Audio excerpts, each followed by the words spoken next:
Hey guys, tonight we're time traveling. Somewhere you probably won't want to stay long. You're waking up in the Middle Ages, roughly the 14th century. And yes, you're not a knight or a princess. You're just you. And in this case, that means you're probably a peasant. Sorry. There's no alarm clock, but the rooster and your freezing toes make sure you don't oversleep. The fire in the hearth went out hours ago, and the last embers are now just a dull orange glow. You pull your scratchy wool blanket tighter, but it doesn't help much. The walls are made of wattle and daub, essentially woven sticks covered in mud, and the wind finds every crack, as if it has a personal vendetta against your comfort. You're sleeping on a sack of straw, not a mattress, just straw. It smells a bit like goat, probably because a goat slept on it last month. You sit up, hit your head on a low beam again, and try to stretch in the cramped space. Around you, the rest of your family starts stirring. You all sleep in the same room, and no, there's no privacy curtain, unless you count the laundry. Someone hung up to dry 3 days ago. Still damp. Your feet touch the cold, packed dirt floor. It's not just cold, it's wet cold. And there's that familiar squelch under your heel that tells you one of the chickens got in again. You make a mental note to patch the hole in the wall again. You probably won't get to it. There's always something more urgent, like feeding the chicken, or collecting its egg before the neighbor's kid accidentally steals it again. There's a single tiny window, if you can call a hole, with oiled cloth stretched over it, a window. No glass, not unless you're royalty. It's still pitch dark outside, but you have work to do. So you swing your legs off the straw, rub your eyes, and reach for your cloak hanging from a peg on the wall. Your cloak smells like old smoke, wet dog, and maybe onions. You shrug it on anyway. It's the warmest thing you own, and besides, fashion doesn't exist for your class. At least it hides the hole in your tunic and the mysterious green stain from last week's turnip incident. You grab your belt tie with frozen fingers and mentally prepare for the day. The outhouse. Oh, sweet summer child, there's no outhouse. If you're lucky, your family has a pit latrine, a hole in the ground behind the house with a rickety plank across it. But in this weather, you use the chamber pot. It's in the corner behind a curtain made from an old grain sack. You pray your aim was good last night. Emptying it is your job this morning. You carry it outside like it's full of gold instead of, well, you slosh it out onto the dung heap, hoping the wind doesn't turn on you. It usually does. As you make your way back inside, your breath fogs in the morning air. It's barely light out, just a thin gray smudge on the horizon. The cold bites at your cheeks, and your ears already feel like they might fall off. You curse softly under your breath.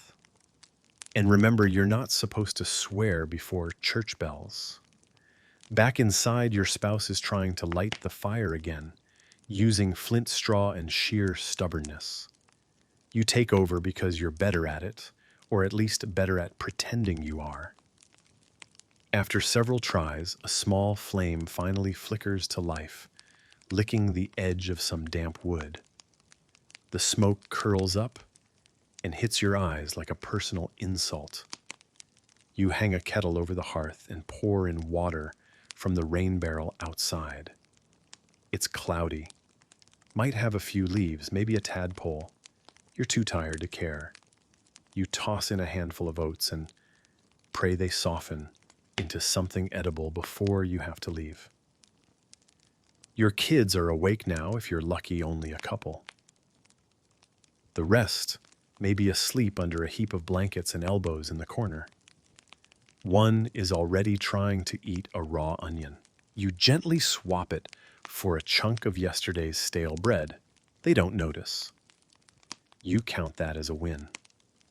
Historians still debate whether peasants in the Middle Ages had any real routine, or if every day was just reactive chaos, weather, livestock, feudal obligations, and illnesses with names that sound like Latin insults. But one thing is certain, your days are long, cold, and relentless. Your possessions. Let's do inventory. One wooden bowl, one iron spoon, a wooden comb missing half its teeth, a candle made from animal fat that you're saving for the next funeral, possibly yours, a small cross roughly carved, and your pride and joy, a woolen cap that almost fits. You eye the cottage's single shelf. Above it hangs a dried herb bundle for good smells that hasn't smelled good since last spring. Beneath it, your spouse lines up the family's shoes, all two pairs, and tries to figure out which one is less wet. Then comes the sound of hooves, a rider clopping down the muddy lane toward your house. You know that rhythm. It's a steward from the manor. You freeze mid-oat stir. Nothing good ever comes from a steward visit. Last time they demanded taxes in the form of goose feathers. You don't even own a goose. You try to look busy.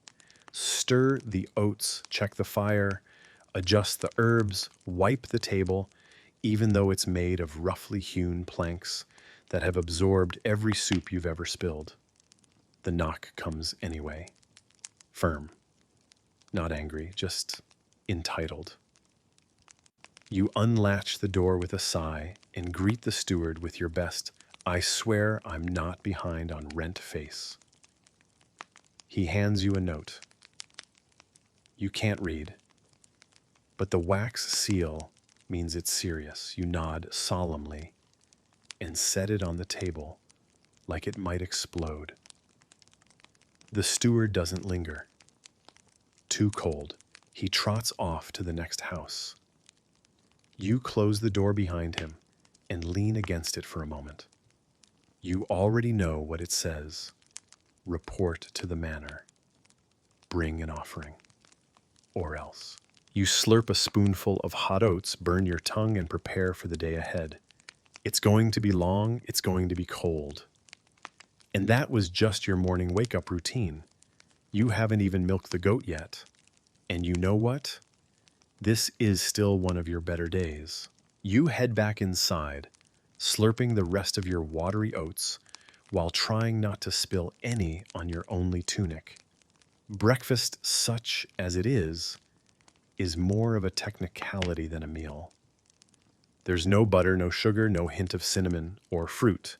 It's just warm, vaguely slimy, and fills your belly enough to stop the growling. Well, most of the growling. Your spouse is feeding the baby a piece of bread soaked in ale. Yes, ale. It's not that you're a bad parent, it's that everyone drinks it, even toddlers. The water might have something swimming in it, but ale has been boiled. That makes it slightly less lethal. You sip your mug. It's sour flat and has a suspicious aftertaste that makes you wonder if something crawled into the brewing barrel and gave up.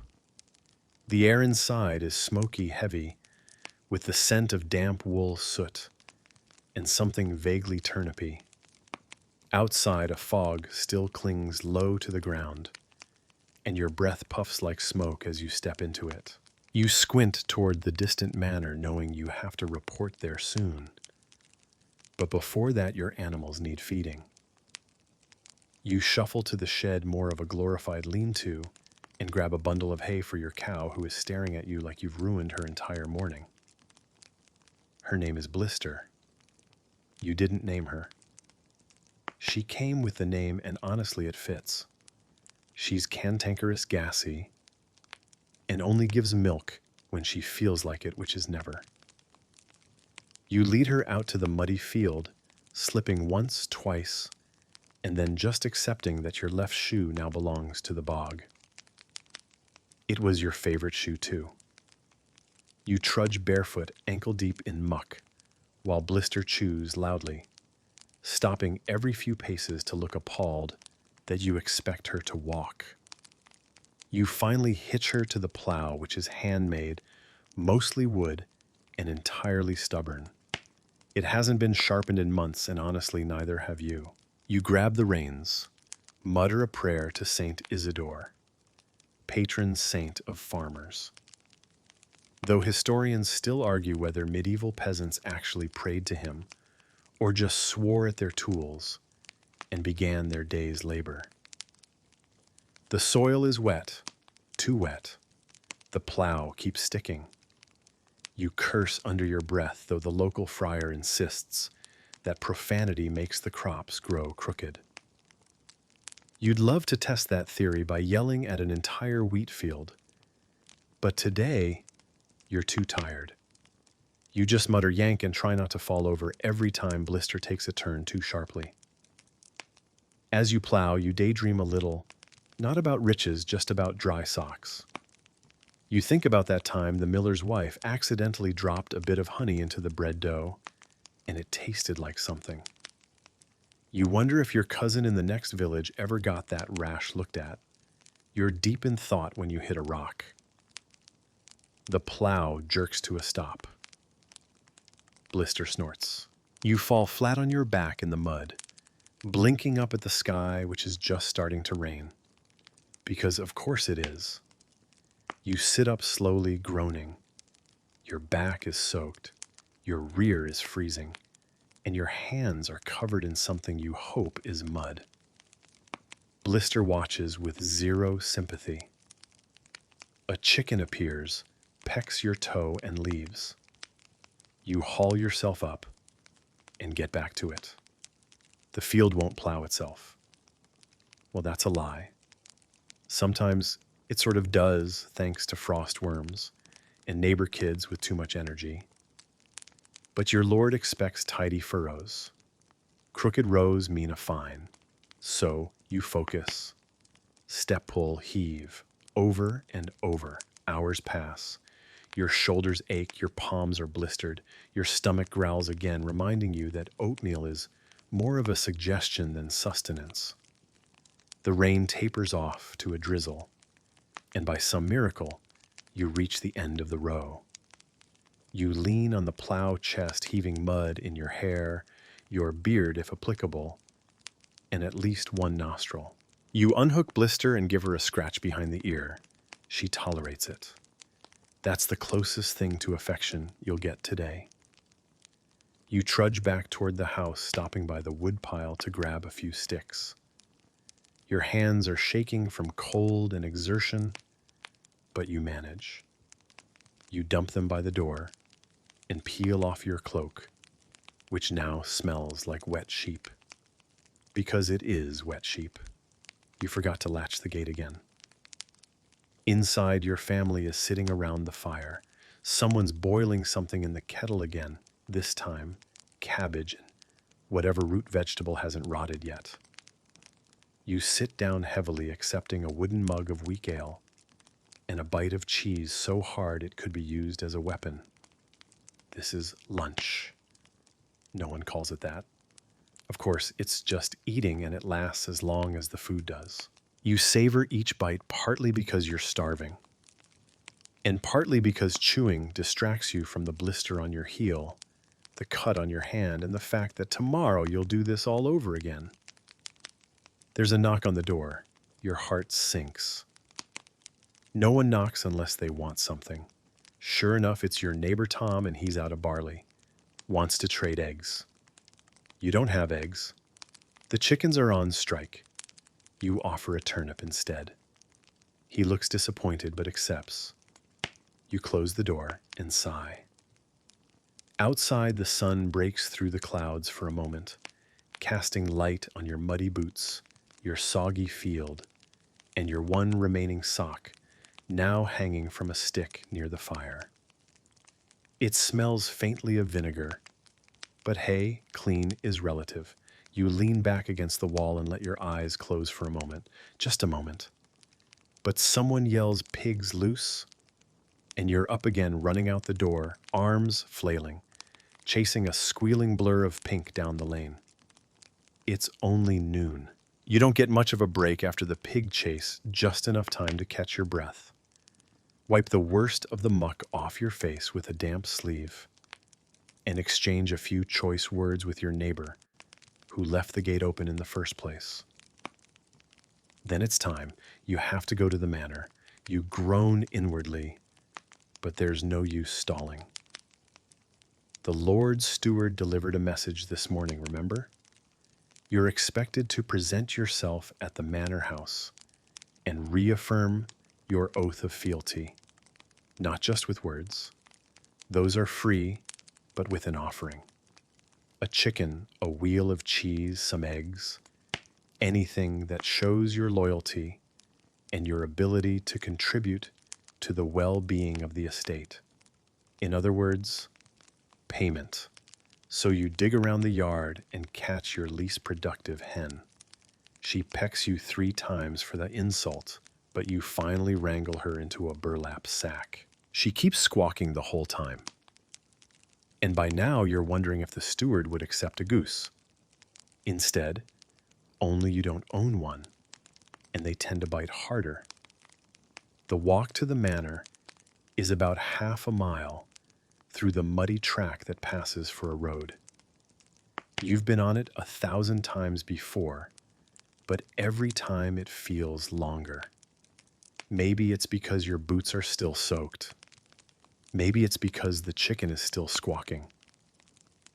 Or maybe it's because you know that once you get there, you're going to be reminded again of just how low you are in the feudal food chain. The manor house looms ahead, half stone, half timber, and wholly smug. It's not a castle, but compared to your hut, it may as well be Versailles.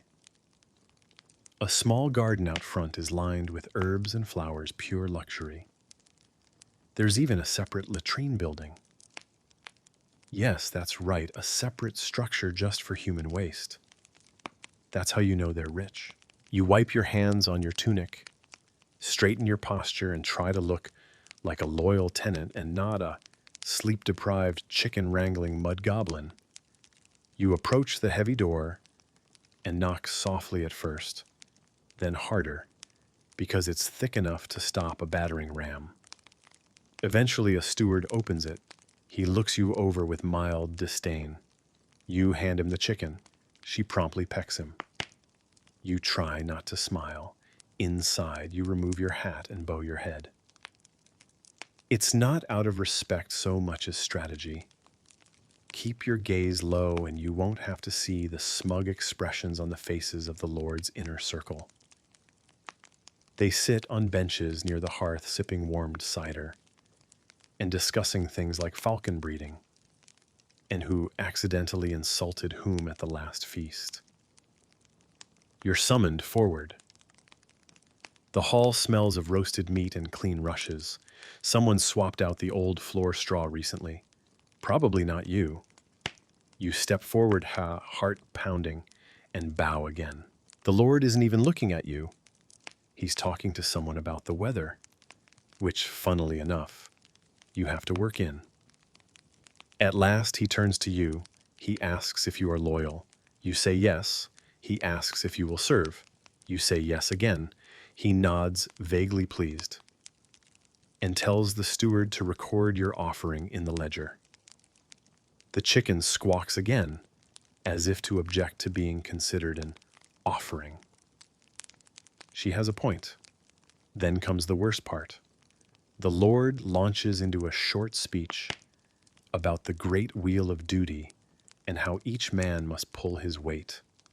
You nod along. You've heard it before, many times. The phrases never change. It's almost poetic in the same way that being stuck in a rainstorm is poetic only if you're not the one getting soaked. Historians still argue whether medieval lords truly saw their peasants as valued contributors or merely walking tax vessels. Some records suggest moments of kindness reductions in rent During bad harvests, feasts, held for tenants, even pardons. Others show brutal punishments for minor offenses. It probably varied from manor to manor, but in your case, you're not holding your breath for mercy. After the speech, the Lord waves you off with a dismissive hand. You bow once more and back away slowly, careful not to turn your back too quickly. Not because he's dangerous, just because the steward has a nasty habit of tripping people when they're not looking. You exit the manor squinting into the midday light. The chicken is gone. You don't miss her. Your arms are sore anyway, but don't think you're done yet. Now that your official duty is handled, the steward pulls you aside and informs you that your corvée, your labor tax, is due next week. That means you'll be digging ditches, repairing fences, or helping to thatch the roof of the bakehouse, depending on what breaks first. You nod, say, "Yes, sir," and resist the urge to scream into your already worn-out hat. You trudge back down the muddy path toward the village. A small boy runs past you barefoot and laughing, carrying a stick, like a sword. You remember when you used to do that, before your stick got traded for a plow. Back in the village, people are gathering for the midday meal.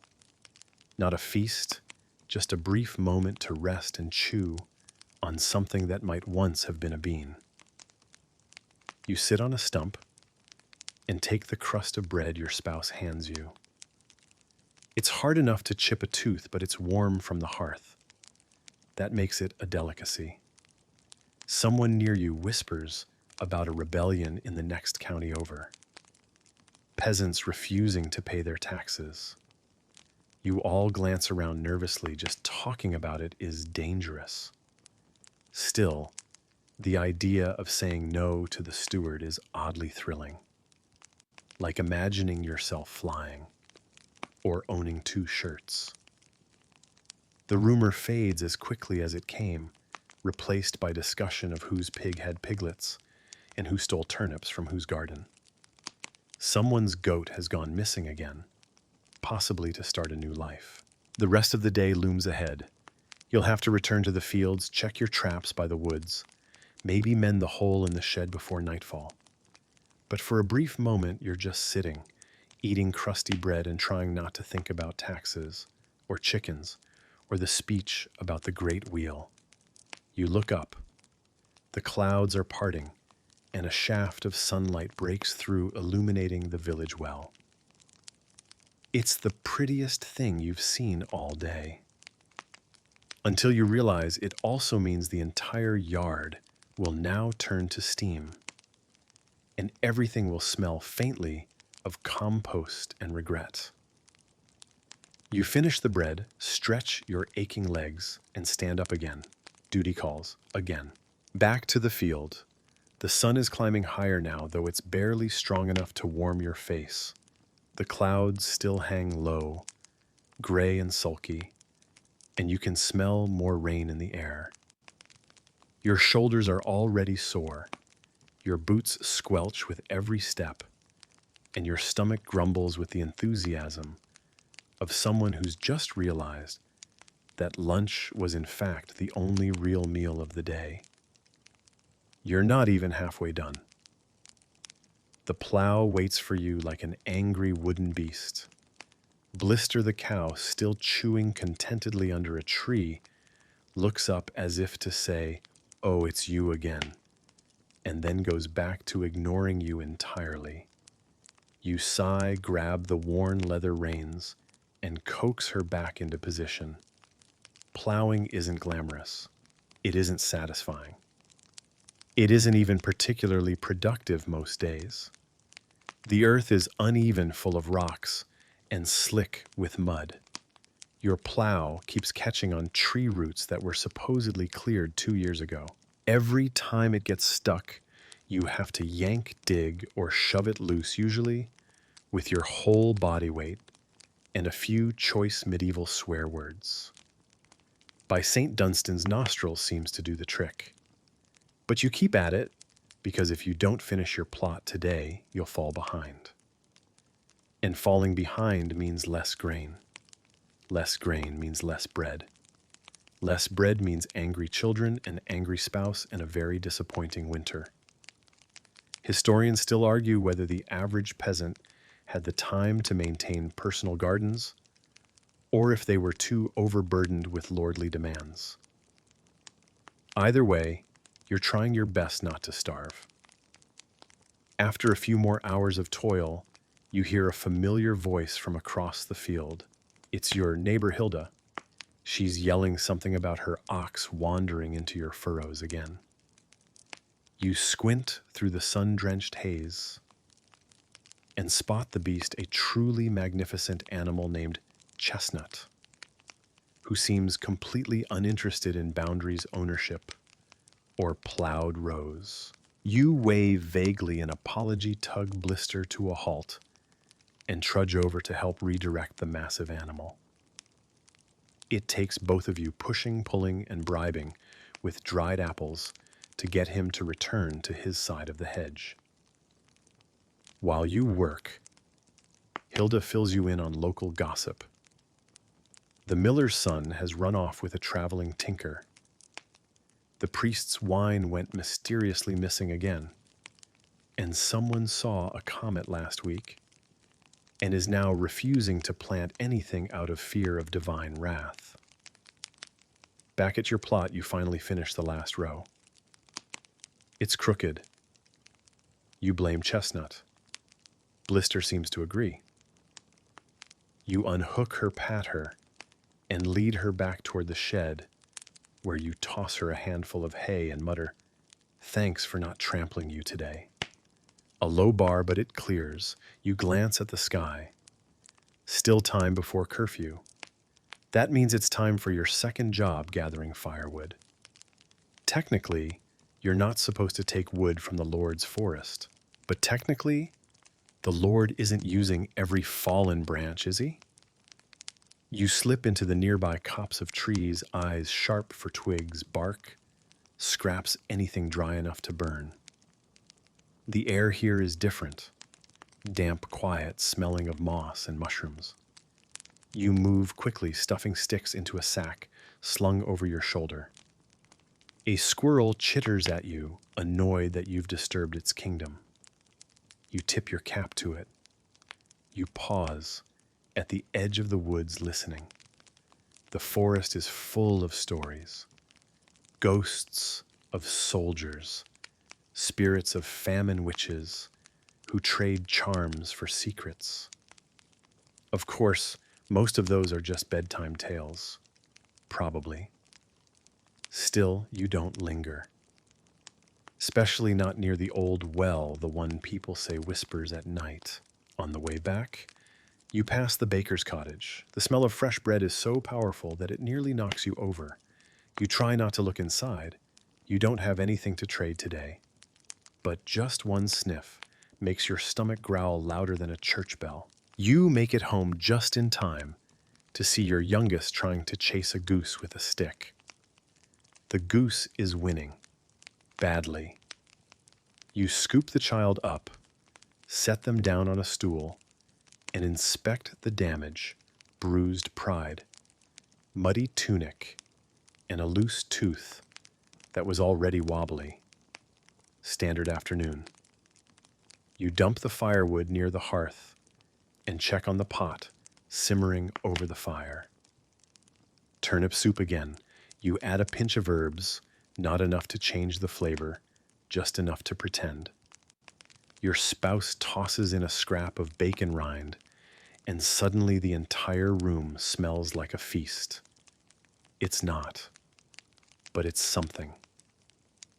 You sit for a moment, feeling the weariness creep into your bones. You've been up since before dawn, plowed half a field, wrangled an ox, bent forest law, and escaped death by goose. And there's still more to do, because now it's time to fix your tools. You take your knife and begin sharpening the plow blade. It's dull-notched and has a chunk missing from that time you hit what may or may not have been an ancient Roman roof tile. The sharpening stone is almost worn through, but it'll have to last another season. Everything always has to last another season. Nearby, your eldest is patching a hole in their tunic, using thread made from old flax, and a needle so bent it looks like a question mark. You offer a tip or two, get ignored, and return to your repairs. Something is soothing about the rhythm of sharpening metal, even if your fingers are numb and your back aches. Then comes the call from the church bell. It rings in the distance, echoing across fields and rooftops. Not for mass, just a reminder. A sound to signal that the day is turning. The sun is dipping behind the hills.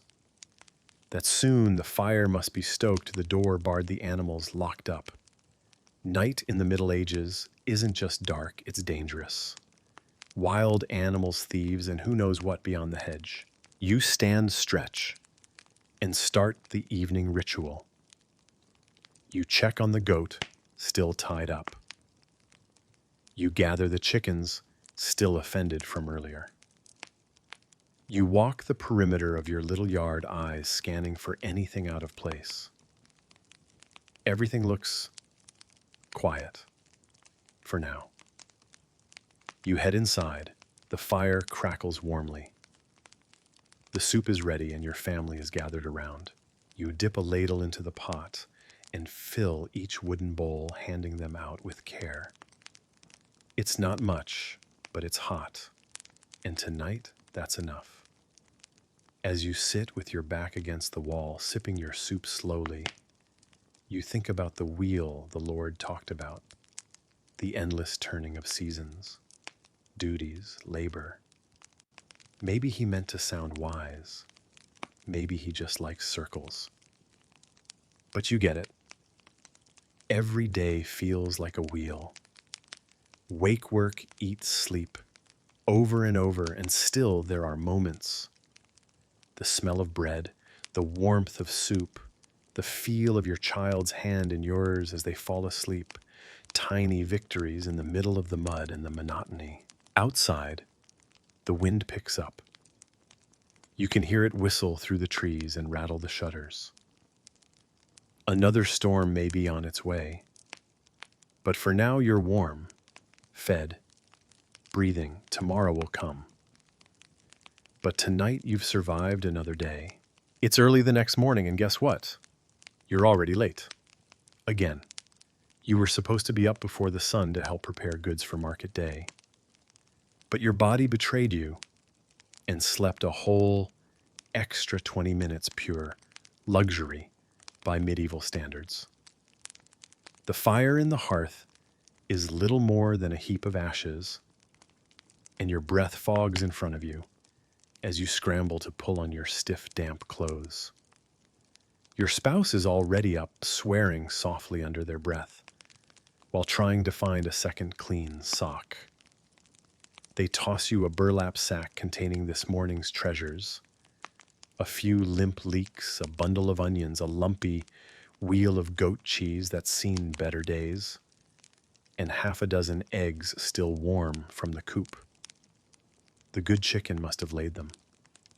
May she live forever. You sling the sack over your shoulder, tighten your belt, and head for the village market.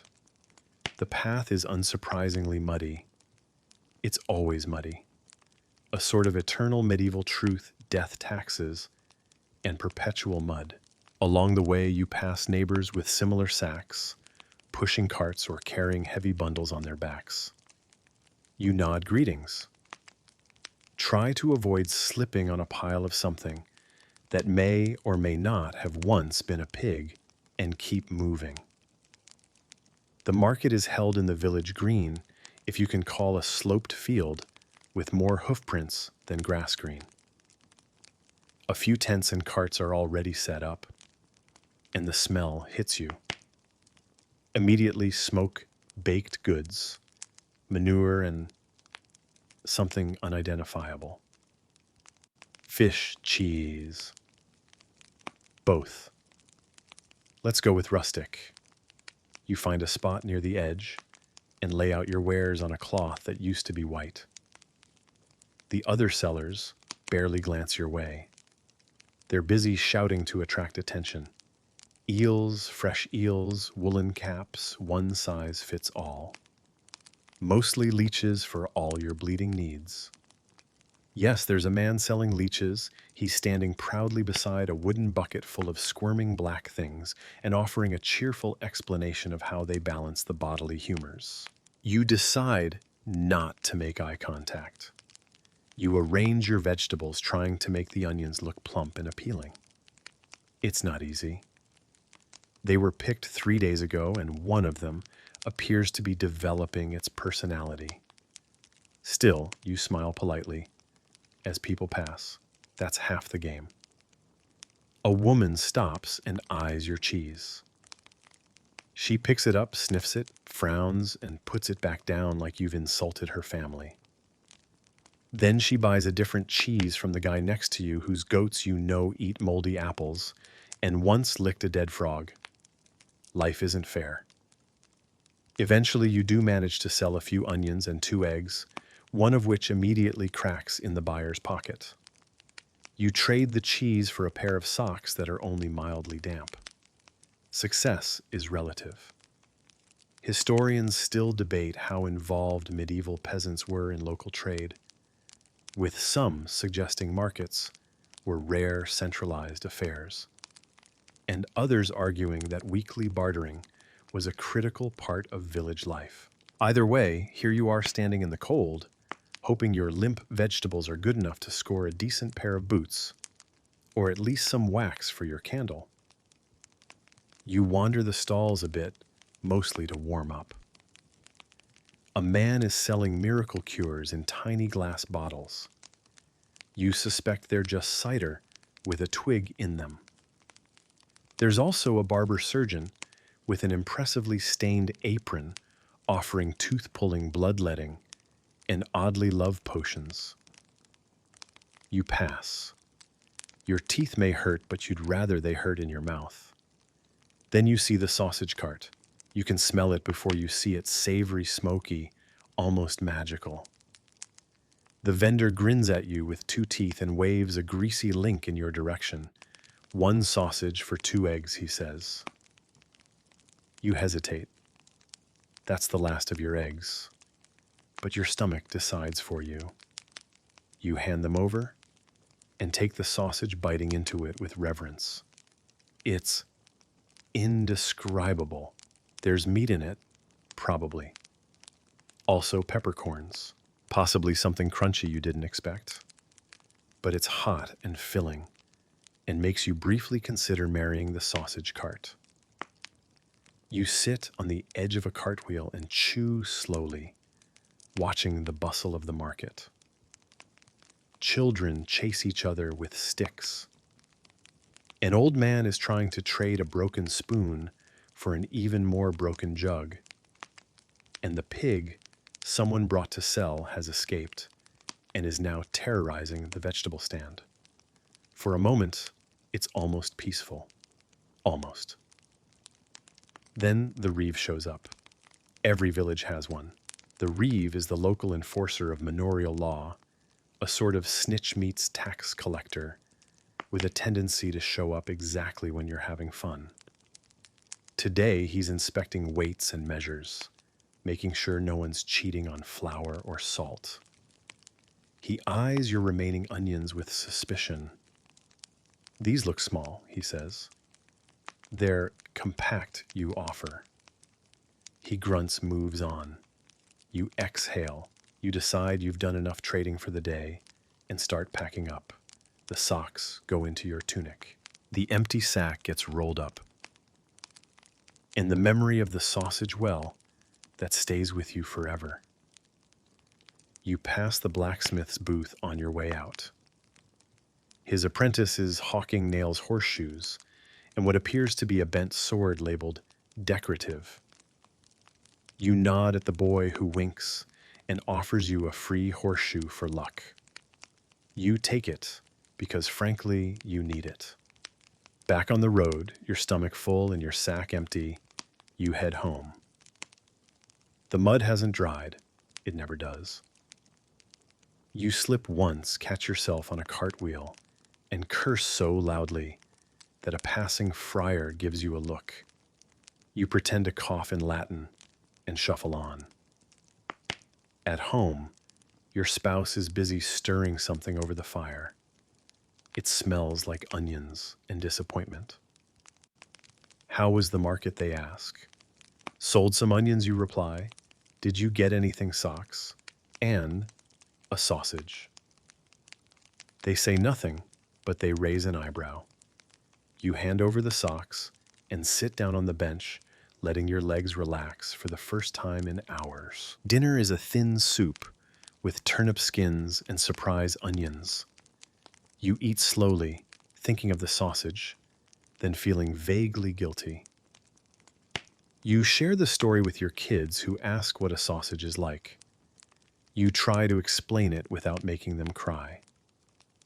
Later, as the sky darkens, you light a stub of a candle and look over your sack.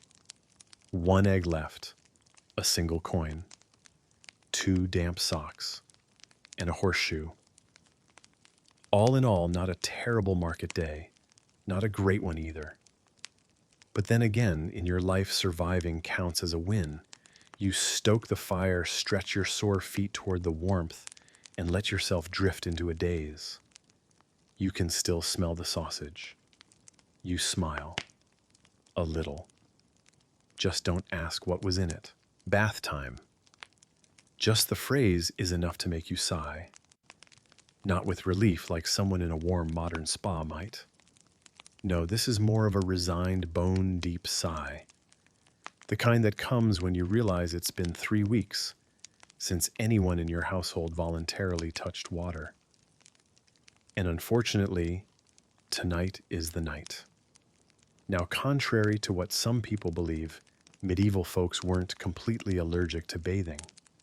They like to be clean, sort of. But hot water takes effort, and firewood is precious. And let's not forget that the last time someone tried to take a bath in January, they lost feeling in both legs for a week. Still, it's been too long. You smell like earth-smoked cow, and something that may be turnip-related. Your spouse has noticed. Your children have noticed. Even the goat from its pen in the corner gave you a judgmental look this morning.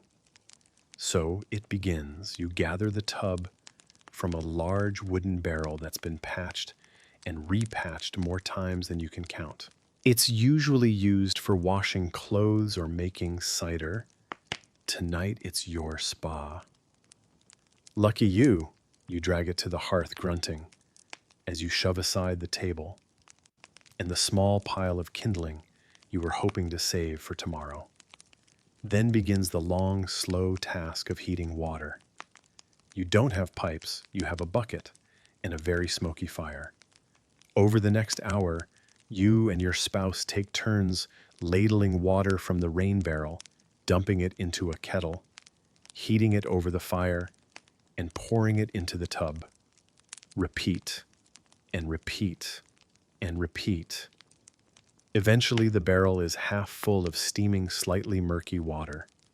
There's a leaf floating on top. You choose to believe it's medicinal. The children go first because they're small and don't complain much. They splash around, giggle, argue over who gets the smooth stone at the bottom, and leave behind a thin film of mysterious particles. You try not to look too closely. Next up, you. You strip down, trying not to freeze to death in the process, and lower yourself into the tub, one aching limb at a time. The water, once hot, is now lukewarm. The bottom is slippery. There's something squishy near your foot. You pray it's a leaf. Still, as the heat seeps into your sore muscles, you feel your body relax. For the first time all week, you're warm. Not just near the fire warm, fully submerged, cozy, pleasantly drowsy warm. It's the kind of feeling that makes you want to close your eyes and never open them again. You reach for the soap. Well, it's not exactly soap. It's a lump of rendered animal fat mixed with ash and herbs. It smells like old rosemary and despair, but it gets the job done. You scrub your arms, your neck, your face. You try not to splash too much. You also try not to think about the fact that three other people have already bathed in this same water. As you scrub behind your ears, you hear the unmistakable sound of boots on the path outside. You freeze. Is it the Reeve again? A messenger, worse, the in-laws. You duck lower in the tub water sloshing over the side and listen. False alarm. Just a neighbor walking home from the tavern singing loudly and badly about St. Cuthbert and a missing duck. You exhale and continue washing. Historians still argue about how often medieval people bathed. Some say once a week, others say once a season. A few argue that communal bathhouses were more common than we think, at least until the plague arrived and everyone got suspicious of everything. But in your case, bathing is a production, a full-scale operation that takes time, fuel, and no small amount of mental preparation. Once you're reasonably clean, you stand and step out of the tub, dripping and cold. Your spouse wraps you in a cloth that might once have been linen, but now feels more like a damp curtain. You huddle by the fire and rub your feet, which are pink and pruny, and deeply offended by this whole experience. Then comes the water disposal. You and your eldest each grab a side of the tub, and with the strength of two tired people who wish they were doing anything else, you lug the tub to the door and dump the contents into the ditch outside. The water hits the ground with a splash and is immediately soaked into the mud. You return to the hearth shivering slightly and pull on your night tunic. It's cleaner than usual. You celebrate that small win. Dinner is finished, thin porridge with chopped leeks and a sprinkle of dried herbs. You eat in silence, too tired to talk, letting the warmth of the fire and the lingering heat of the bath wrap around you like a blanket. Your youngest crawls into your lap. They smell faintly of soap. You stroke their damp hair and hum softly a tune you learned from your mother, who learned it from hers. It's not a lullaby so much as a rhythm, a heartbeat in song form. It doesn't mean anything. It means everything. Then comes hair combing. You sit on a stool, wincing slightly, as your spouse drags a carved wooden comb through your wet hair. It pulls. It always pulls, but it's part of the ritual. You check behind your ears again. No lice tonight. That's something. The goat bleats softly from its corner. The fire crackles. Someone snores. You lean back, resting your head against the wall, feeling the last traces of the bath fade into your bones. You think of your friend from 2 villages over, who said he'd seen a traveling merchant with a portable copper tub. Folds up like a cart, he claimed. You can't imagine such a thing. It sounds like sorcery, or worse, nobility. You chuckle to yourself and adjust your cloak. A breeze whistles through the thatch roof, and a drop of water plinks onto your forehead. You don't even flinch. That's just the way things are. Clean or dirty, cold or warm, fed or hungry, it's always a little bit of everything. Bath night is just another spin of the wheel. You blow out the candle crawl into your straw bedding and wrap yourself in your cloak, which still smells vaguely of goat. Your body is sore, your stomach is full enough, and your skin for once does not itch. You won't bathe again for a while. That's just the way of things.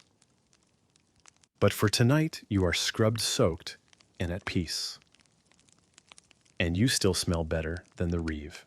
You wake up the next morning to the unmistakable sound of rain tapping the thatch roof in a slow, mocking rhythm. Of course it's raining.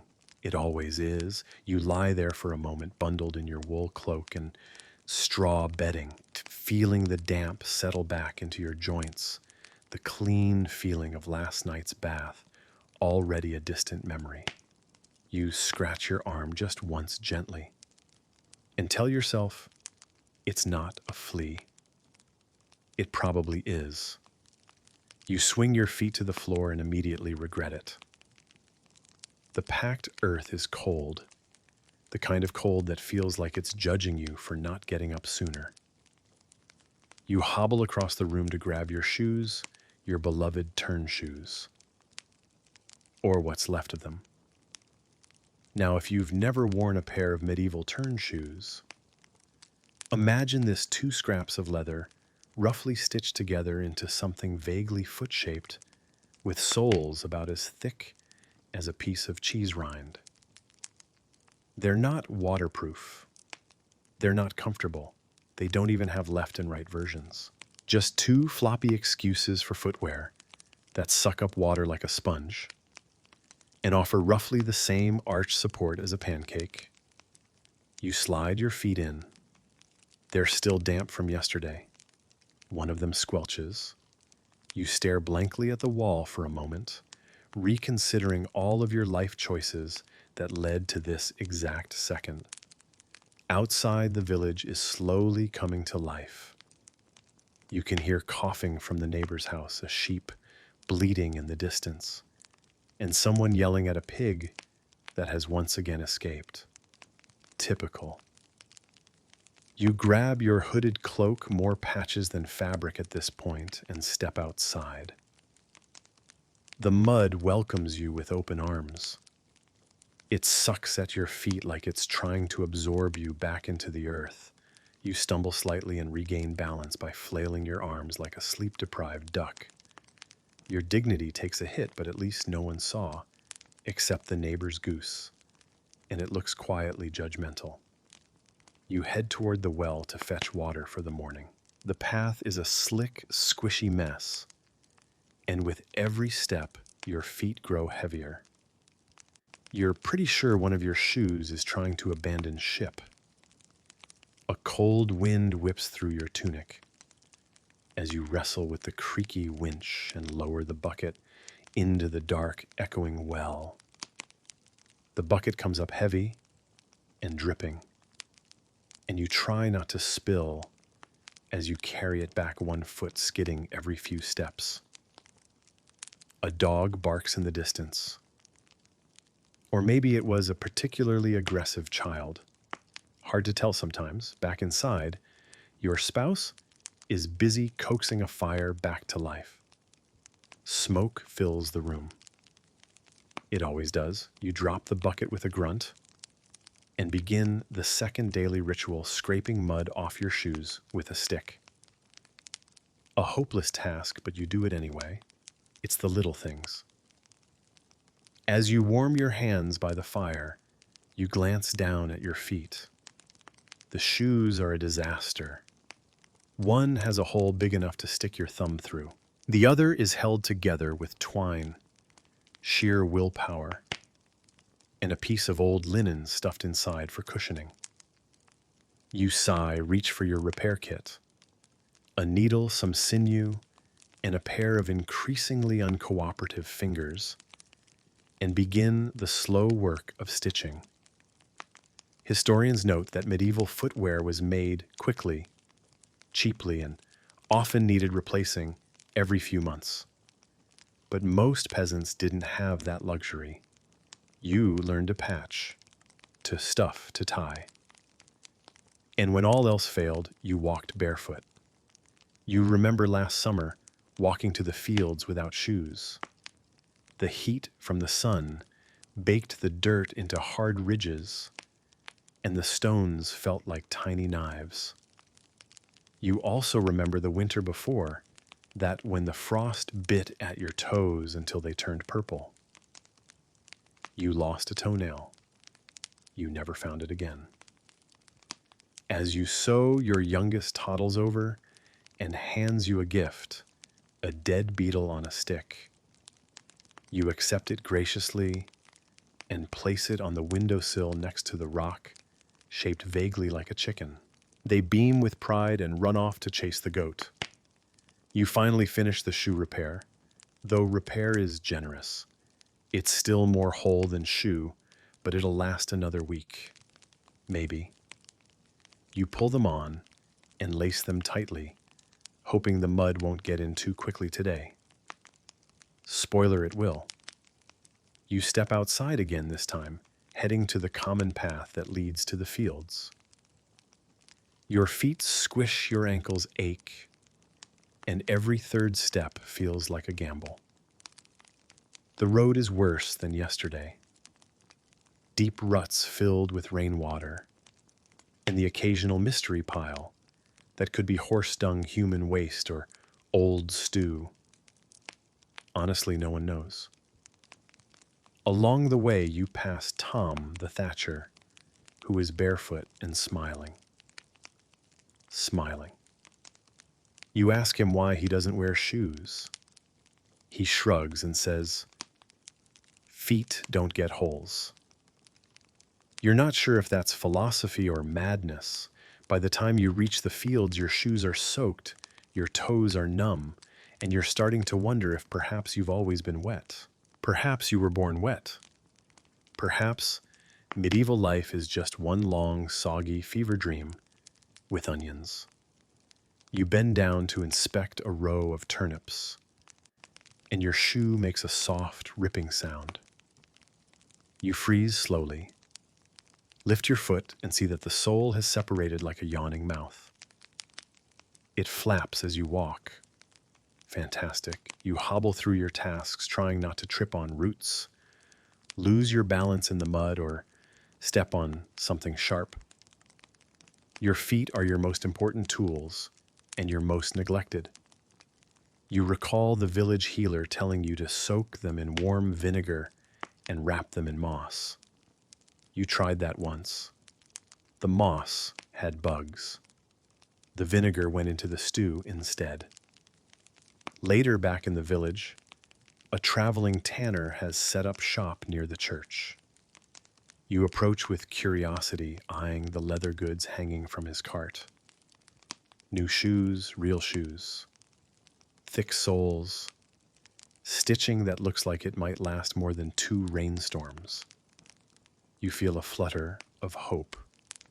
Then he names the price.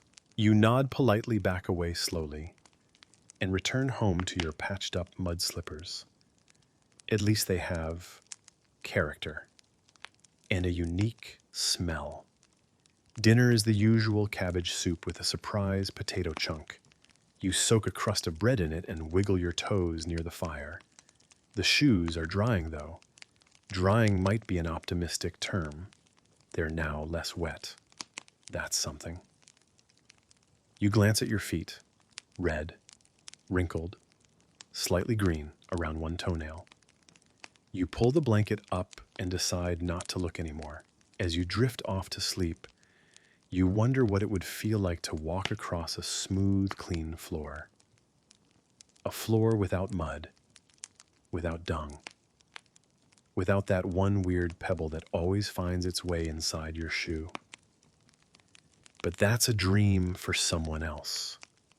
Someone with boots. The next day begins with shouting. Not cheerful shouting, not, "Look, the calf was born," or "Hooray, the cheese didn't go moldy this time." No, this is the unmistakable shout of someone discovering a theft. And in a medieval village where everyone knows everyone, and they're goats by name, that's serious. You pull yourself out of bed, rubbing sleep from your eyes, and already bracing for drama. Outside, a crowd is forming near the baker's cottage. His wife is yelling something about a missing loaf. Not just any loaf, a blessed loaf, baked for the upcoming festival, meant to be taken to the church and shared with the priest. A holy loaf, and now it's gone. You inch closer, partly out of curiosity, partly because you're hoping someone brought stew. No one did. The accusations begin almost immediately. A boy with sticky fingers and a history of borrowing eggs is the first target. Then old Marta, whose hands shake so badly she couldn't even hold a loaf, is next. Then, as if the wind shifted and pointed directly at you, someone says it. Maybe it was them. You blink. Me. You were at the market. Maybe you saw someone passing off sacred bread like it was peasant fare. That doesn't even make sense, but medieval logic doesn't always require evidence, just volume. You protest naturally. You explain that you had one sausage, 2 onions, and a pair of slightly mildewed socks to trade. No bread, no holy loaves, no side hustle in sacramental carbs. Still, the Reeve arrives. Of course he does. Always conveniently present when someone needs blaming or punishing. He looks around like he's already tired, then asks the worst possible question: who hasn't been accused yet? All eyes fall on you. And just like that, you're escorted, not arrested, but firmly encouraged to the village green, where a pair of wooden stocks wait like hungry mouths. You've never been in them before. You've walked by, winced at the poor souls locked in with sore knees and rotten vegetables splattered on their tunics. And now, apparently, it's your turn. You mutter under your breath as the Reeve helps secure you in place. Your head and hands go through the holes in the wooden frame. It lowers with a heavy clunk, and just like that, you're stuck, bent forward in public. The first thing you notice is the cold. The second is that your nose itches, and of course you can't scratch it. The third is that someone, probably a child, has already spotted you and is loading a sling with something squishy. Splat. It's an overripe plum. You don't even know who has plums this time of year. Where do they keep finding these A group of older women? Walks past and clicks their tongues. Not in disapproval of your supposed crime, just of how sloppily your tunic hangs. One of them plucks a bit of hay from your hair and mutters, "At least try to look innocent." The goat wanders by. Again. It stares at you for a moment, then walks under your bench and promptly lies down.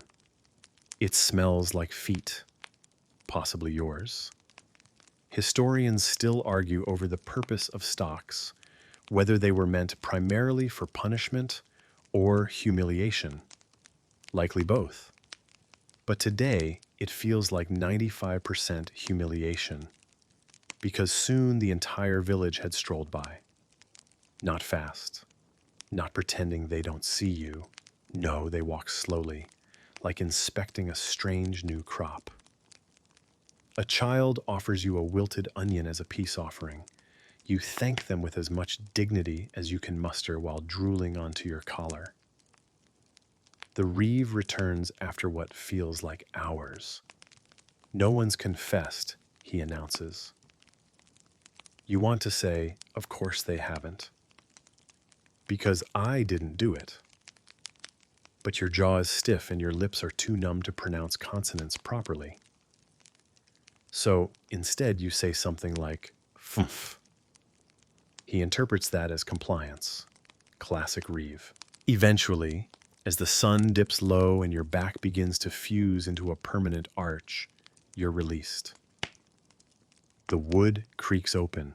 You tumble forward, arms, stiff knees wobbling. Your goat lets out a low, mournful bleat as if to say, "Told you not to trust bread." You make your way home, like a defeated turtlehead, low fingers tingling. Your spouse takes one look at your mud-splattered clothes and says, "Again." "Not guilty," you mutter, flopping onto the bench. "Just unlucky." Dinner is stale bread and boiled roots, somehow fitting. You chew slowly, hoping the bitterness isn't just in the turnip. Later that night, you lie on your straw mat body, aching in ways you didn't know were possible. You turn onto your side, then your back, then your other side, and finally settle for being vaguely horizontal. Your muscles throb. Your pride is bruised. Your nose still itches. You think about the baker's missing loaf. Maybe a dog took it. Maybe the baker ate it himself and forgot. Maybe in some strange twist of fate, the bread became sentient and ran away. But the truth you'll never know. Because medieval justice is swift, sloppy, and extremely into public embarrassment. At least no one threw turnips. Those things hurt. The next morning, someone finds the loaf. It had fallen behind a crate in the bakery, covered in flour, completely untouched. Still blessed. Still bread.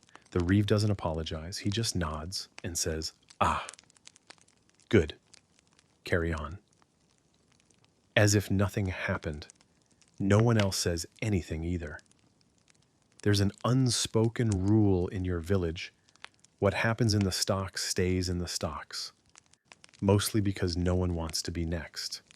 You spend the day trying to rehydrate with weak ale massaging your wrists and telling the goat that you'll never falsely accuse it of anything. It chews your sock in reply. You return to your usual work, hauling water, stacking firewood, and sorting root vegetables by how close they are to total collapse. Everything feels a bit more annoying today, a bit heavier. You avoid the baker's wife. You avoid eye contact with the Reeve. You avoid looking at the stalks entirely. Your spouse gives you an extra hunk of bread that night without saying a word. It's the soft part near the center.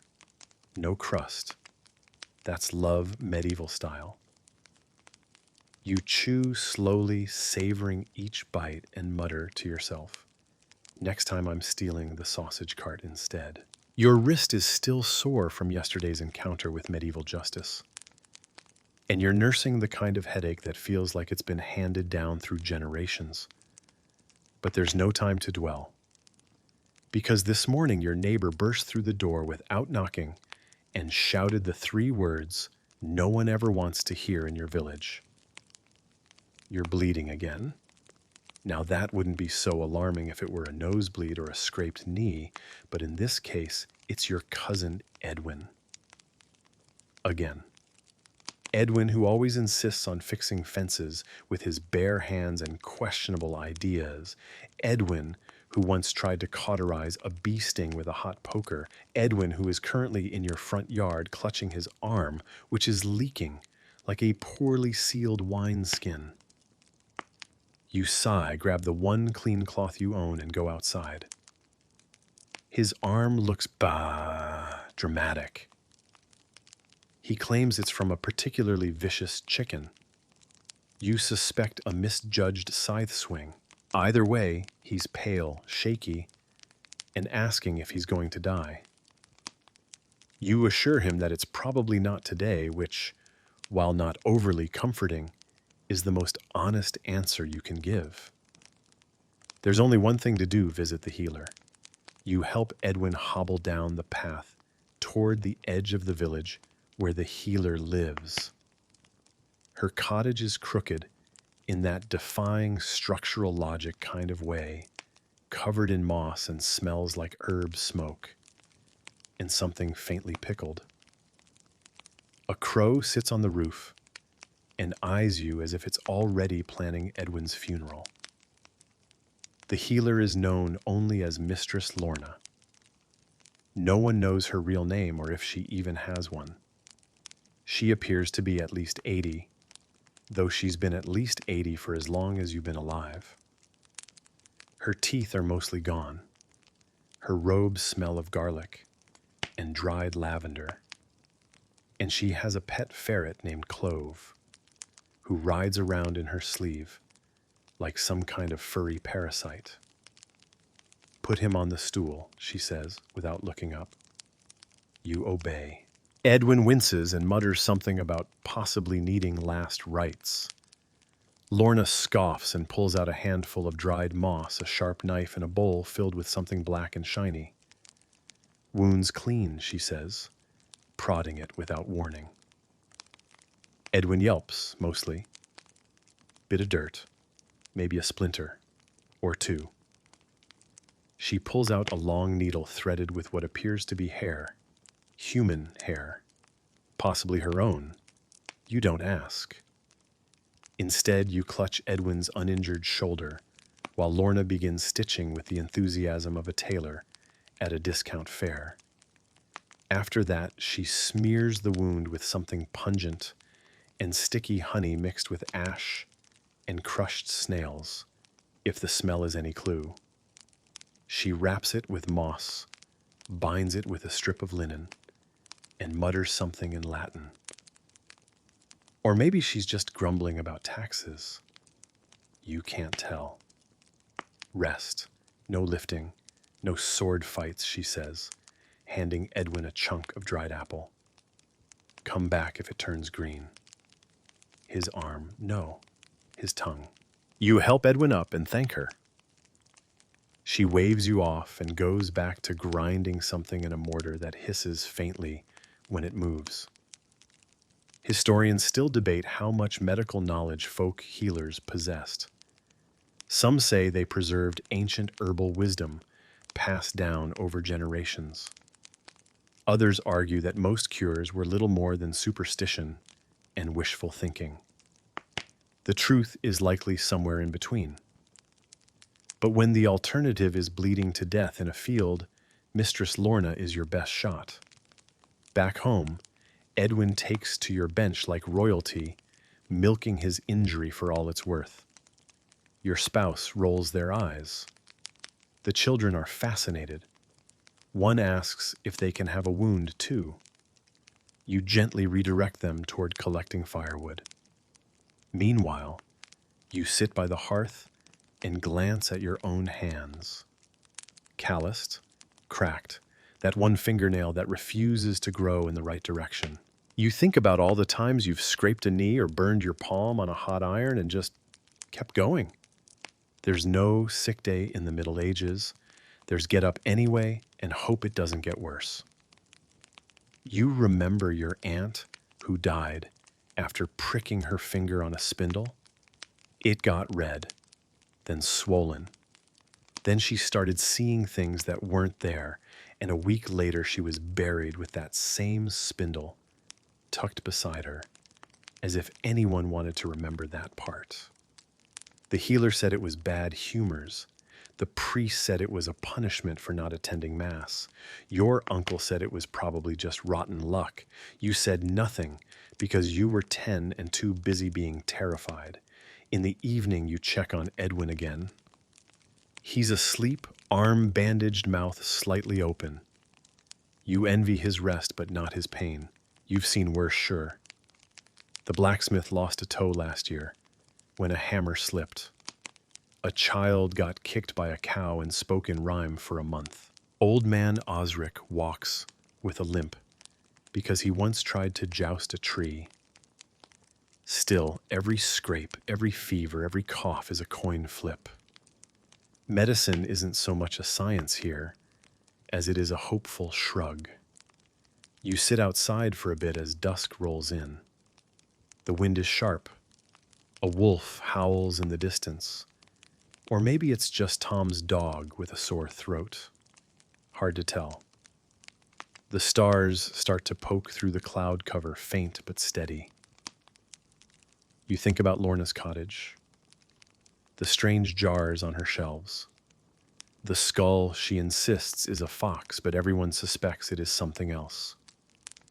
The way Clove the ferret stares into your soul. You think about what you'd do if you got sick. Sick. Would there be time to visit Lorna? Would you even make it down the path? You don't linger on it too long. That's not the kind of thought you can afford to carry to bed.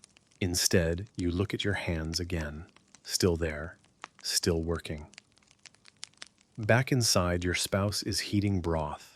It smells like garlic and old carrots. You drink it slowly, watching the fire dance in the hearth.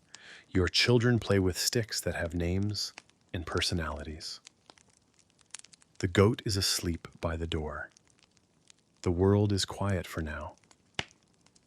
You go to sleep wondering what it would be like to live in a world with real doctors, clean hospitals, beds with sheets, people who know what's wrong just by asking questions and using words like infection and antibiotics.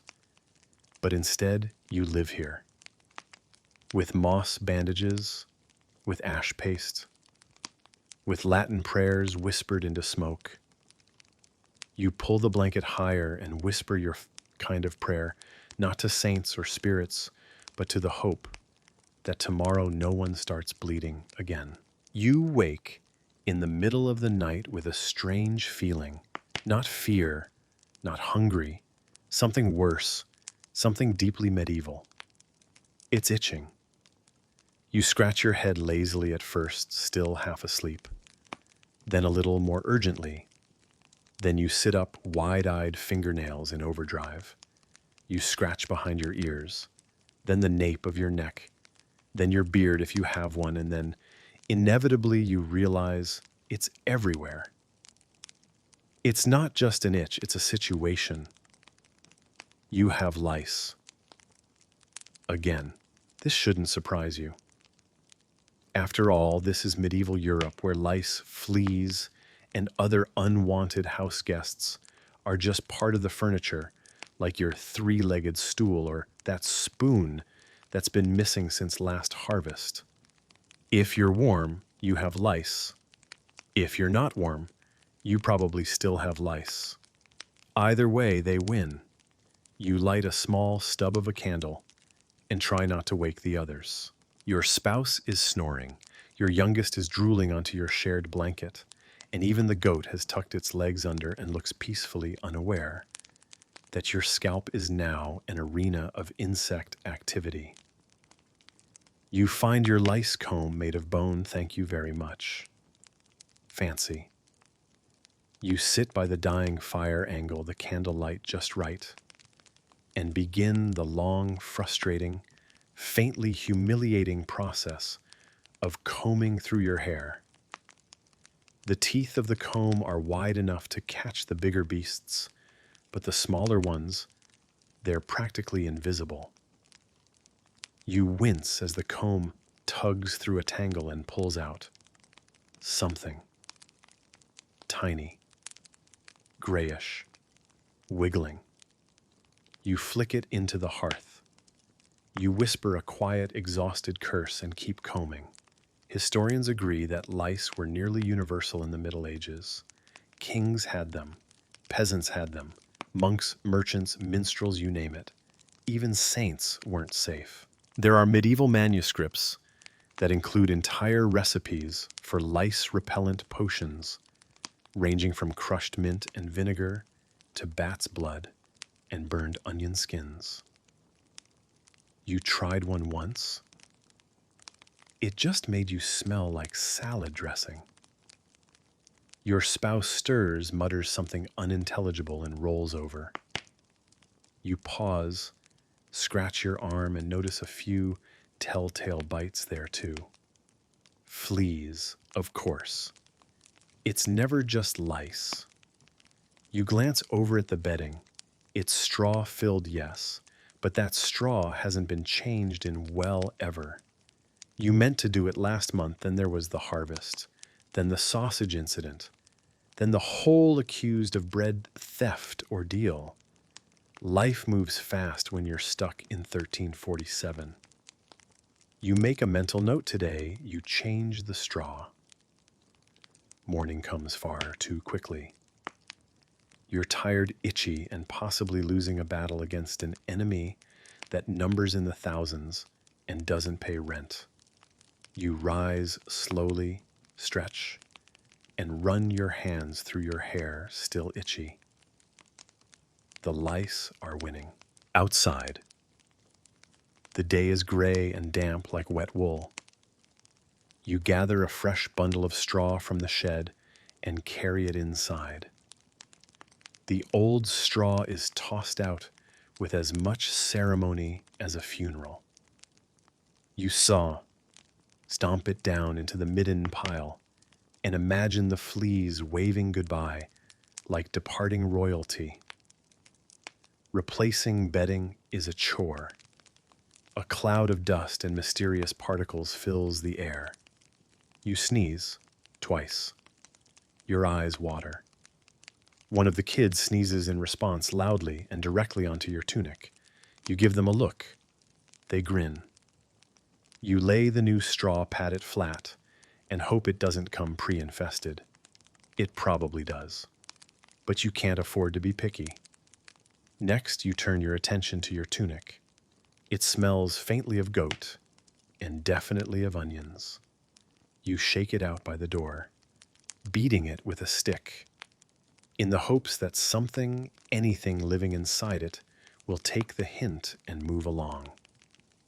A flea hops out. You crush it between your fingers.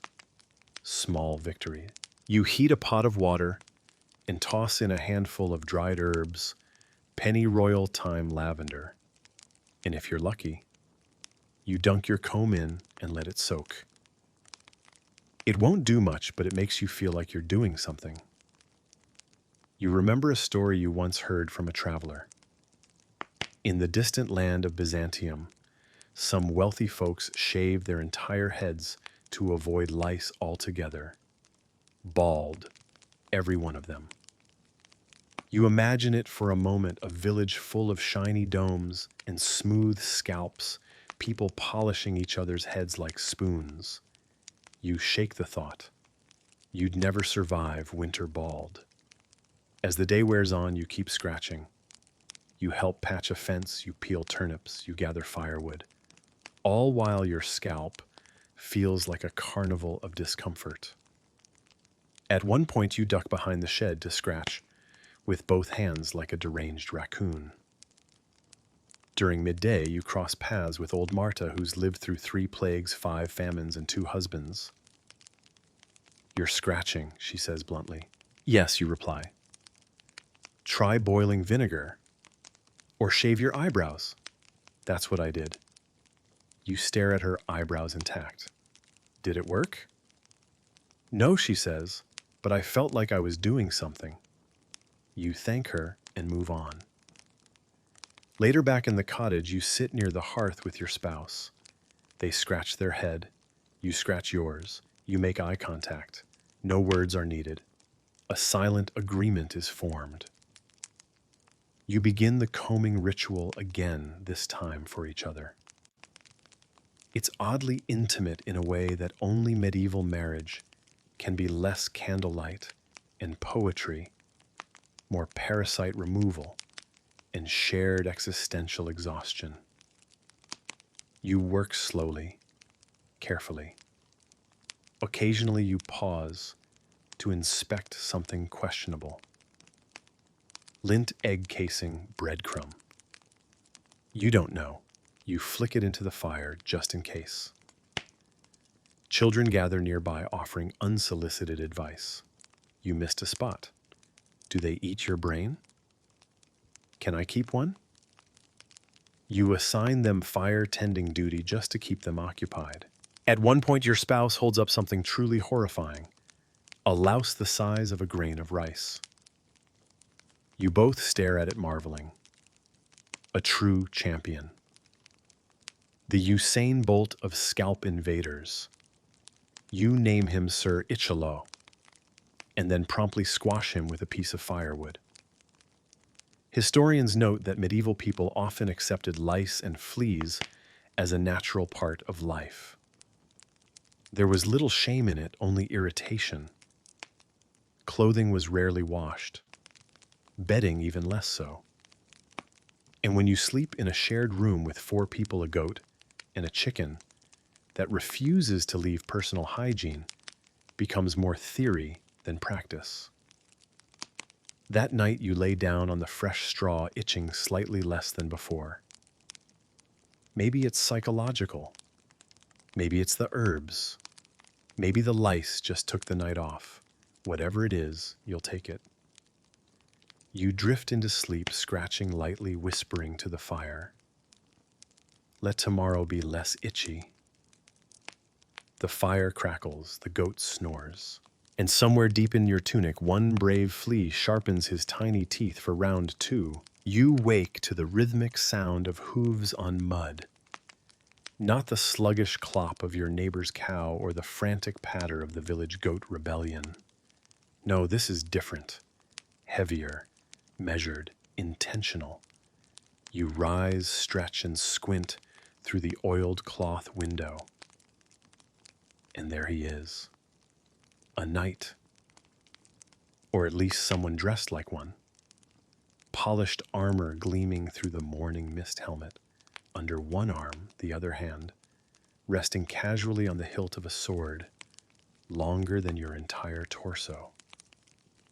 His horse is enormous, taller than your cottage roof, and somehow cleaner than every piece of fabric you've ever owned. You step outside, mostly out of habit, partly out of curiosity. A small crowd has already gathered. Children gape, jaws open. Women whisper behind their aprons. Even the goat pauses its usual mischief to gaze in awe. The night steed trots slowly through the center of the village hooves, sinking only slightly into the muck, as if even the mud respects its rider. And then comes the flag.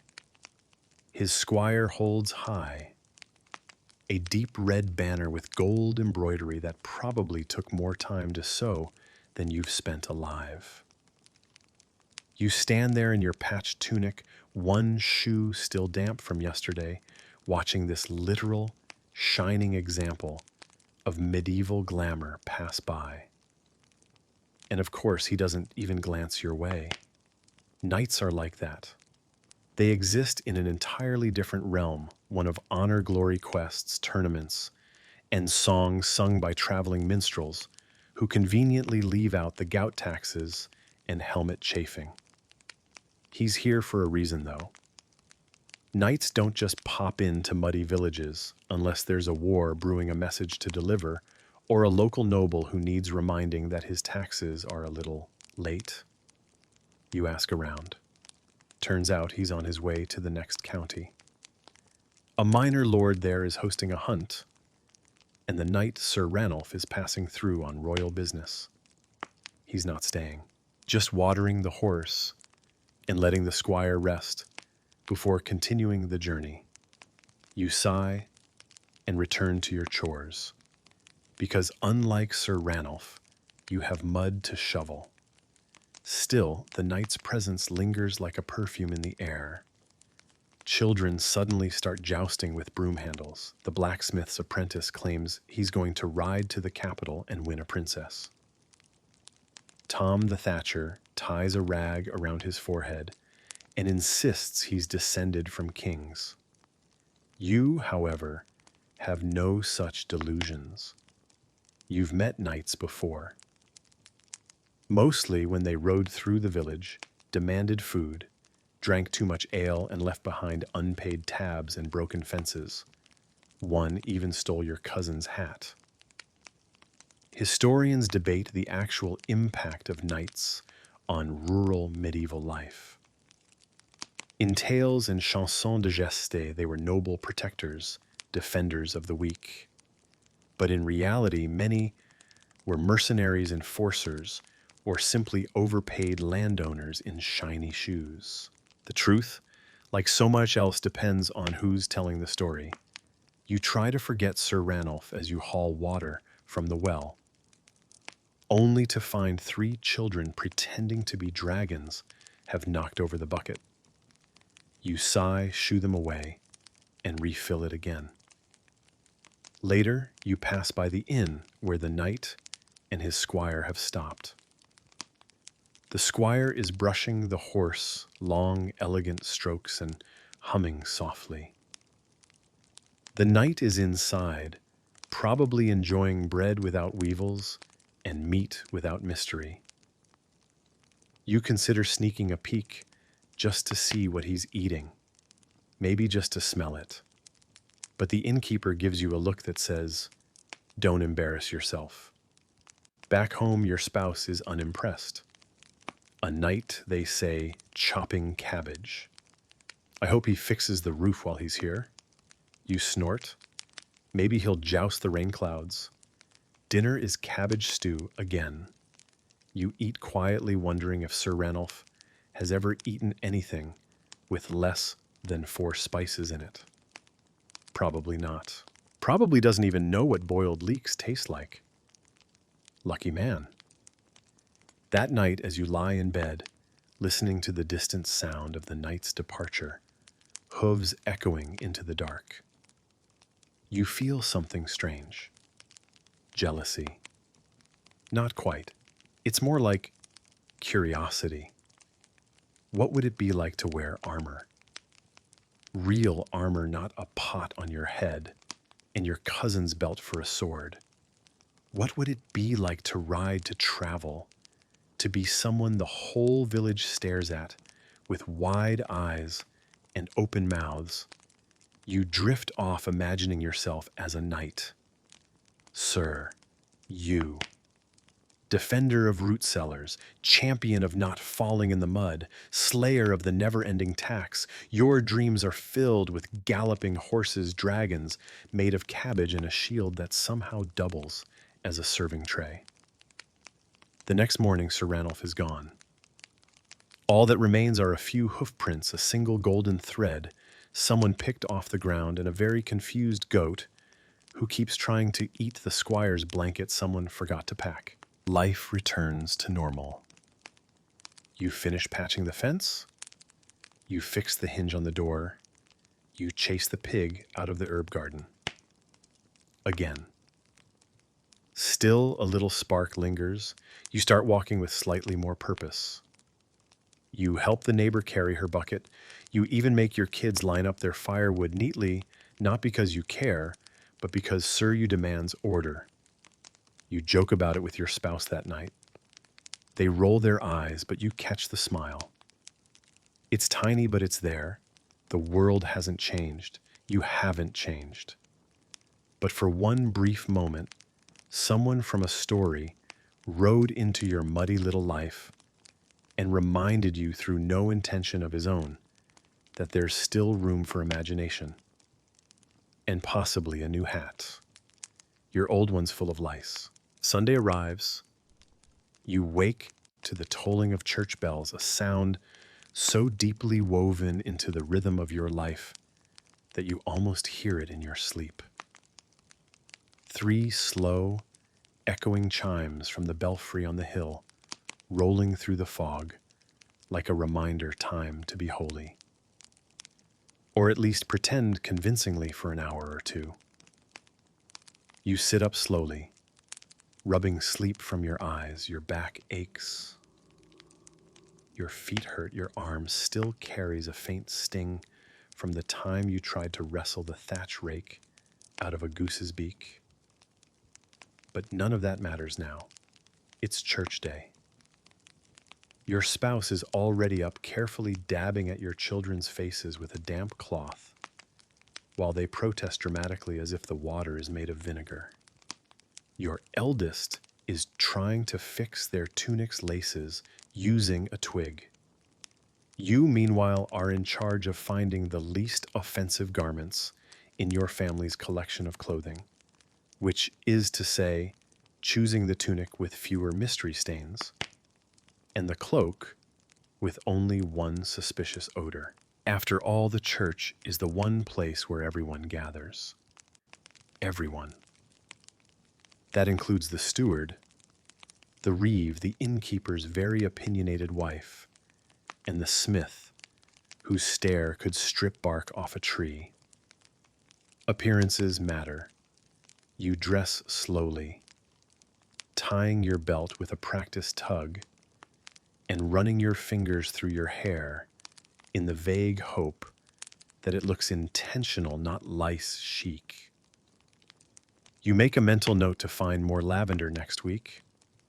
Maybe if you smell strong enough, people won't get close enough to notice anything else. The walk to church is familiar. The path curves gently uphill, lined with frost-covered grass and wheel ruts that haven't quite dried since last spring. People emerge from their cottages like sleepwalking pilgrims bundled in cloaks, whispering to one another behind mittened hands. At the top of the hill stands the church, a squat stone building with a wooden door that groans like an old ox every time it opens. It's not beautiful exactly, but it's solid, eternal, and cold. Cold. Inside, you dip your fingers in the holy water, also cold, and cross yourself. Then you shuffle to your usual spot along the left wall behind the woodcutter and in front of the woman who smells aggressively of nettles. You don't question it. She swears it keeps away demons, possibly works on husbands too. The priest arrives in his heavy robes, yawning slightly. He's not young. His Latin is passable, though he occasionally slurs his syllables, and once confused the word for salvation with the word for barley. No one corrected him. We all need our small triumphs. The service begins, the chanting starts. You do not speak Latin. You pretend to speak Latin. You mouth along with a kind of musical mumble, hoping the rhythm alone earns you heavenly credit.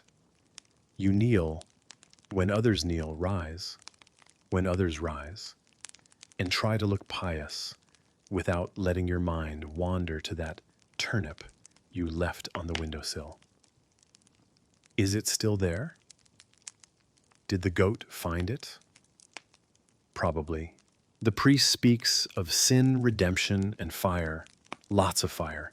He's very into the fire metaphors. You wonder if he's just cold. You glance up at the stained glass window above the altar. It depicts St. George slaying a dragon. The dragon looks like a pig with wings. George looks vaguely disinterested. It's hard to be heroic when your sword is shaped like a spoon. Next to you, a small child sneezes. Their mother whispers a prayer. You're not sure if it's for the child or anyone downwind. Historians have long debated how much the average medieval villager truly understood about the church's teachings. Some say peasants had only the vaguest grasp of Christian doctrine, learning through songs, stories, and fiery sermons, rather than actual scripture. Others argue that faith was deeply felt, even if imperfectly understood.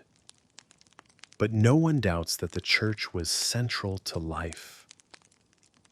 It's not just where you pray. It's where you learn who's sick, who's missing who might be marrying whom. It's where you sit quietly and count the cracks in the ceiling while the priest delivers a warning about pride or gluttony or stealing geese.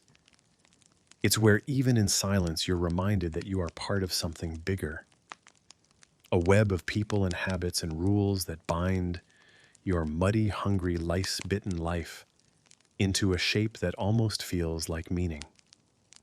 At some point, the priest brings out the relic. It's always a big moment. No one really knows where it came from. He says it's the finger bone of St. Agnes. You're not sure which finger, or whether it's even a bone. It kind of looks like a piece of carved wood, but when he holds it aloft, everyone crosses themselves and bows their heads. You do the same, just in case. The service ends. The bell rings again. People begin to shuffle out into the cold light of day, blinking and stretching like cattle after a storm. There's a faint sense of relief, as if everyone survived something arduous and now deserves soup. Outside, You linger near the churchyard, where headstones tilt like tired shoulders. Some are too worn to read. Others bear simple crosses or strange symbols you don't quite understand. You spot the name of your ant spindle incident and nod respectfully. Your spouse finds you and hands over a crust of bread saved from breakfast. You share it watching as the other villagers scatter down the hill in groups. Some gossip. Some head to the tavern. Some, like you, head home to see if the goat found that turnip, after all. On the way, you pass the priest. He nods politely, then quickly moves on, possibly avoiding a theological discussion, possibly avoiding lice. Back at the cottage, you shed your outer cloak, now damp from mist and effort, and hang it by the fire. The soup from yesterday has been reheated and diluted, turning into more of a broth. You eat in silence, still wearing your Sunday tunic, trying not to drip anything on it. You fail. A bit of cabbage lands squarely on your lap. You sigh. In the afternoon, life resumes as normal. The children play with sticks. The wind howls through the cracks in the wall. You scrub a bucket near the door and wonder if the heavens noticed your extra deep bow this morning. You hope so. Your knees certainly did. Later that night, as you tuck into the straw, you whisper a quiet, unscripted prayer. Not in Latin, not with fancy words, just a whispered thank you for soup and dry socks, and the goat not eating the turnip. You stare up at the ceiling lit by the flickering of a single candle stub and remember the window of St. George. Sword like a spoon. A dragon is like a pig, still victorious. You smile just a little and close your eyes. Evening settles in slowly, like a thick wool blanket that's been sitting too close to the fire. Warm, scratchy, and full of tiny bits you'll be picking out for hours.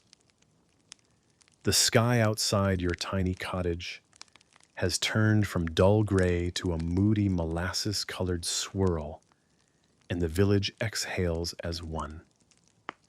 You've made it through another day. Inside, your family begins the sacred nightly ritual dinner. Now, dinner is a generous term. No table full of roasts or trays of pies here. Just a cauldron suspended above the fire, bubbling with something brownish rooty and vaguely untrustworthy. You're not sure if it's stew or yesterday's soup in disguise. The smell is familiar, earthy, with a hint of, what did we leave in the cellar too long? Your spouse stirs the pot like a wizard contemplating spells, occasionally lifting the wooden ladle to taste and mutter, needs salt. Of course it needs salt. Everything needs salt. But salt is expensive, and your last pinch went into curing a questionable rabbit 2 weeks ago. You nod anyway, as if taste and hope can somehow season a meal. You settle on the bench, joined by your children, who are already elbowing each other for bowl position. You hand out wooden spoons with ceremonial gravity. The eldest gets the bowl with the fewest cracks. The middle one gets the one with the interesting scorch mark. The youngest? The chipped one that leaks if you tilt it too far, but they haven't figured that out yet. Dinner is served, and by served, you mean slopped. The stew, or maybe soup, is ladled into each bowl and everyone digs in. There's no polite conversation, no asking about one another's day. You already know it was muddy, loud, itchy, and involved at least one minor injury. This isn't dinner for bonding, it's fuel. Still, after a few bites, the silence softens. You feel the warmth trickle from your tongue to your belly. The turnip isn't as fibrous as usual. The barley has a nice chew. And why, it's a carrot. A carrot. You pause, scoop again, and there it is. One glorious orange chunk, soft and sweet. You savor it like it's a delicacy from the king's table. You'll remember this carrot for weeks. The conversation begins slowly. Not about politics or philosophy, no one has the energy for that. Just local news, whispered rumors, and harmless speculation. You mentioned that Tom the Thatcher was seen loitering near the Reeves' daughter. Your spouse raises an eyebrow. The kids giggle. A scandal is brewing and dinner is the perfect time to plant the seeds. Someone else brings up the new priest. He snores during confession. Another claims they saw a fox stealing eggs behind the mill. And the widow Maeve, bless her bold soul, told everyone the Reeve dyes his beard with soot. No one's brave enough to confirm it. This is the real heart of village life. Not the fields or the market, not even the church. It's this, the gentle, low murmur of shared struggle. The trading of tales and sideways glances. Gossip, yes, but also glue. It binds you together when the world outside is nothing but wind and mud. You tell a story you've told before, but the kids still love it. The one about the time you accidentally chased your own shadow into the woods while trying to hunt a witch's dog, which turned out to be a pig with a shawl on it. They laugh. So do you. Someone passes around a crust of bread hardened enough to serve as a weapon. It gets dunked, chewed, and softened by broth and gratitude. You lean back against the wall, sip from your mug of weak ale, and feel the kind of contentment that comes, not from comfort, but from survival. Historians have often overlooked the quiet intimacy of medieval peasant dinners. While records focus on king's feasts and noble banquets, the reality is that most meals happened like this on benches by firelight, with the low soundtrack of chewing, slurping, and softly spoken rumors.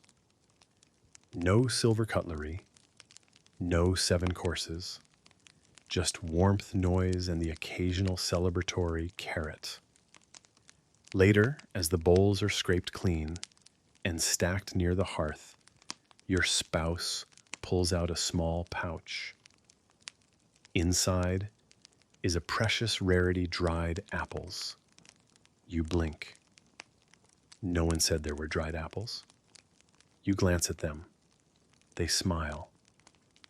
A secret saved just for tonight. Each person gets a slice. Even the goat gets a sniff, though it's politely declined. You bite into yours. Sweet, chewy, with a hint of smoke from the drying rack. The taste is memory and miracle all at once. The children make exaggerated faces of delight. One of them declares it the best food in the whole world, including king castles. You look around the room, cracked walls, flickering fire-frayed cloaks, and mismatched socks. You nod. The child might be right. After dinner, you tend to the fire while your spouse tidies up. The children are playing with scraps of cloth, pretending to be merchants and highwaymen. One of them tries to trade a pebble for a wool sock. The deal goes through. Economics at its finest. You sit back down and stretch your legs. Your knees pop audibly. The dog next door starts barking again. Or maybe it's a human pretending to be a dog. You never know with this village. As the fire dims, conversation drifts into silence. The kind of comfortable hush that only comes after full bellies and shared laughter. Someone snores gently. Someone else drops a spoon, you don't even flinch. You think about tomorrow. There will be mud, maybe rain, chores, possibly another goat-related incident. But for now, you're not thinking about any of that. You're thinking about how something as simple as soup, a carrot, and a slice of dried apple can remind you that you are alive, surrounded by people who care in the ways that matter, through warmth, through laughter, through the act of sitting beside you at the end of a long, muddy day. You reach for your blanket, pull it over your legs, and exhale deeply. You're tired. Yes, always, but not alone. Never alone. Just before you drift off, someone whispers, "Did you hear about the blacksmith's goat?" You smile in the dark. You can't wait to find out. The fire has burned low, casting long, flickering shadows across the cottage walls. You're dozing off in your usual spot, half curled on the straw bedding. The warmth from dinner, still a gentle hum in your belly. Outside, the wind has picked up softly at first, then insistent, rattling the wooden shutters like a bored ghost looking for company. And then it rings, the curfew bell, one low, heavy tone that rolls down from the church tower and seems to land squarely in your chest. It's not loud. It doesn't need to be. It's not meant to startle. It's meant to remind. The day is over. It's time to put out the fire. Now, this isn't some quaint tradition. The word curfew comes from the French couvre-feu, cover the fire. And in a village like yours, with walls made of wood and thatch, flames are both friend and lurking enemy. One careless ember could turn half the hamlet into ash and regrets. So when that bell tolls, everyone moves. You rise with a sigh and shuffle to the hearth. The stew pot has been moved. The ashes are still hot, but the fire is dying on its own, lazily throwing out a last flicker or two, like a child refusing bedtime. You grab the iron fire cover, a thick soot-stained plate with a wobbly handle, and place it over the embers. Sparks hiss faintly in protest. The room dims instantly. Your spouse checks the door. Wooden beam across the inside. Secure, latch on the side, fastened. The wind howls outside, sharp and insistent, now tugging at shutters and whistling through the cracks between beams. You hear the low moan of the barn's hinges, and somewhere down the road, a rooster gets its time scales very, very wrong. Inside, the quiet becomes thicker. Candles are snuffed out. The children are already half asleep, curled together like puppies in a nest of cloaks and flattened straw. You adjust the blanket over them, tucking it around their ears, and try not to envy their easy descent into sleep. You slide back onto your bedding and lie on your side, facing the door as always. Not because you expect intruders, just habit. Medieval nights are long and dark, and sometimes strange. You listen, creaks, rustles, the faint clink of a cooking spoon settling. A sniffle, the occasional unconscious groan from someone adjusting their spine, all normal, all comforting in their way. You close your eyes, then you feel it. The need. Not emotional, not existential, bladder. You open one eye. No, no, no, no. Not now. You try to ignore it, shift your position, count sheep, count goats, count the sins you accidentally committed by thinking unholy thoughts about your neighbor's remarkably shapely turnips. But it doesn't go away. You sit up quietly, carefully. and begin the internal debate every medieval villager knows intimately. Can I wait until morning? The chamber pot is full, probably still warm, which is a fact you wish you didn't know. You could empty it and use it again. But the idea of going outside right now barefoot in the wind in the dark is enough to make you consider simply evaporating as a person. But the need wins. You pull on your cloak tiptoe across the creaky floor, unlatch the door with the delicacy of a jewel thief, and step outside into the night. It hits you like a slap. The wind is ice.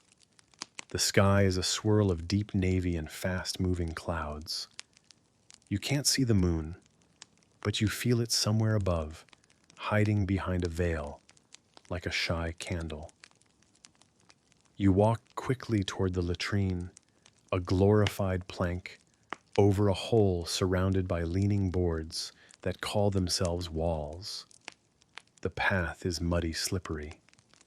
You nearly fall twice and swear softly under your breath, invoking Saint not stepping in it. Once there, you go about your business, with one hand holding the cloak shut against the wind, the other gripping a nearby post for balance. Dignity is not present. Dignity stayed in bed. Then a noise, a rustle. Not wind, a step. You freeze, eyes wide. A second noise, then nothing. You scan the edge of the woods just visible beyond the garden plot. Nothing moves. You tell yourself it's a deer, or a drunk deer. You finish up quickly and rush back inside, barring the door behind you like you've just fled a dragon. You collapse onto your straw bedding, heart, racing teeth chattering. And naturally now, you're wide awake. You lie there watching the rafters overhead. Your fingers trace the edges of the wool blanket. You listen to the sounds of your home, breathing, snoring, wind.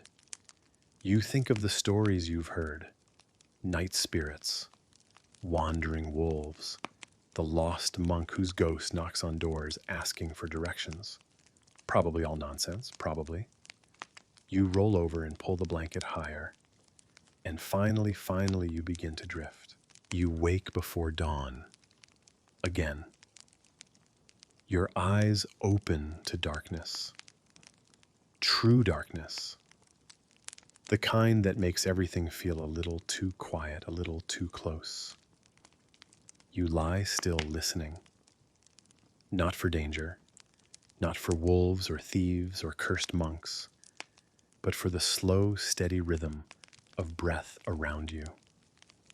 Your spouse, your children, the goat chewing something it shouldn't, all accounted for.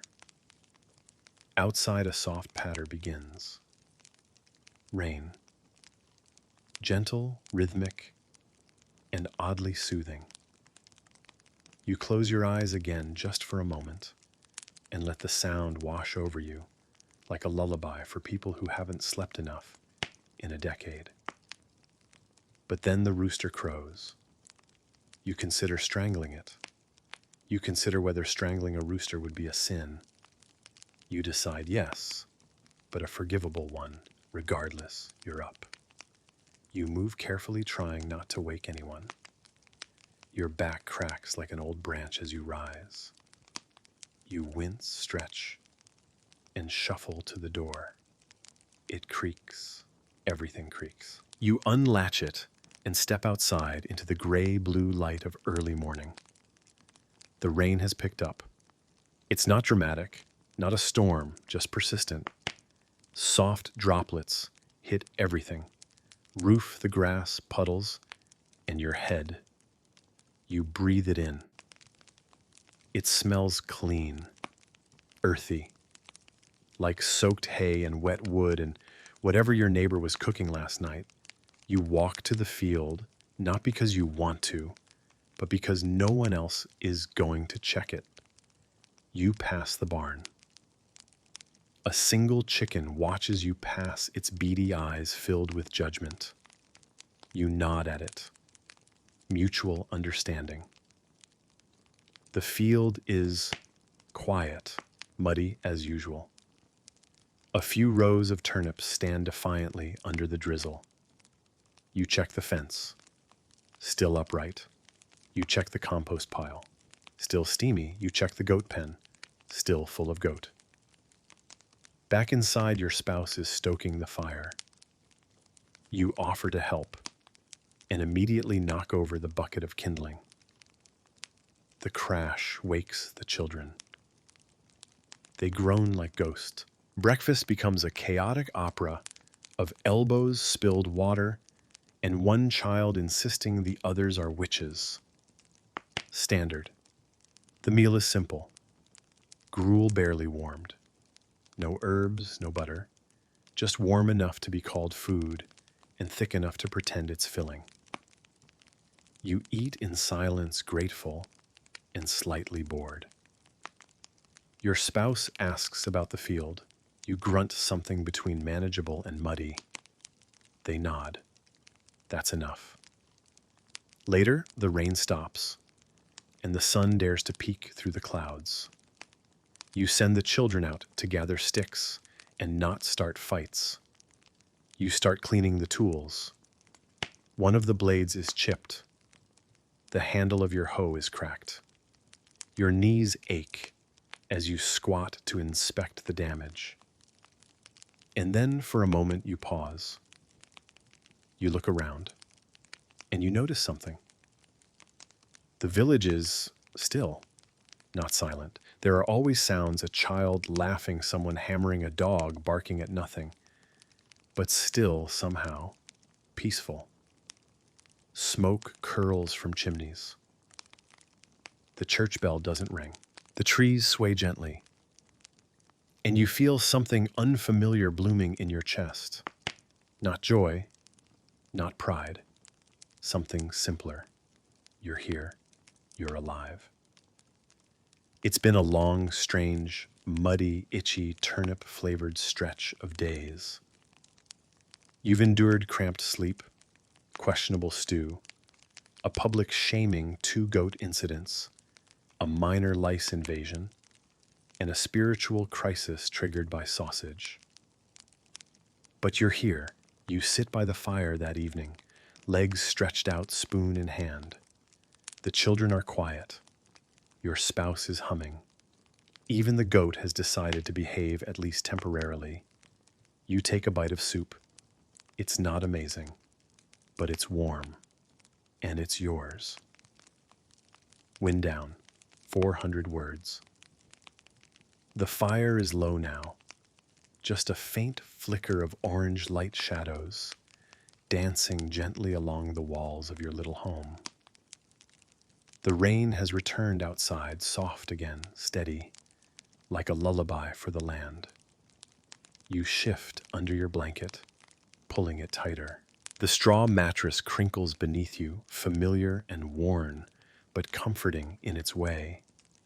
The air smells like smoke and wool, and somewhere close by the soft, steady breath of someone you love. Your limbs are heavy. Your eyes feel slow, like they're blinking through molasses. You've carried buckets. You've dug ditches. You've lived through sausage soup stock saints and just enough dried apples to count as a festival. You've done well. You don't need to dream of castles or clean tunics tonight. You don't need a crown or a title. You're not a knight. You're not a noble. You're just you. And here in the quiet, in the glow of the last embers, that's more than enough. Let the wind howl. Let the shutters creak. Let the world outside fade into black. Because inside you're warm. Inside you're safe. Inside, the wheel of time has turned another full circle. And you muddy itchy, sore, full-hearted, are still turning with it. So close your eyes, breathe deep, let your thoughts soften. There's nothing left to fix tonight. No goats to chase, no bread to bake, no fire to stoke. Just the sound of rain and the breath of sleep and the whisper of peace. You've made it through the day. Sleep well. Sweet dreams.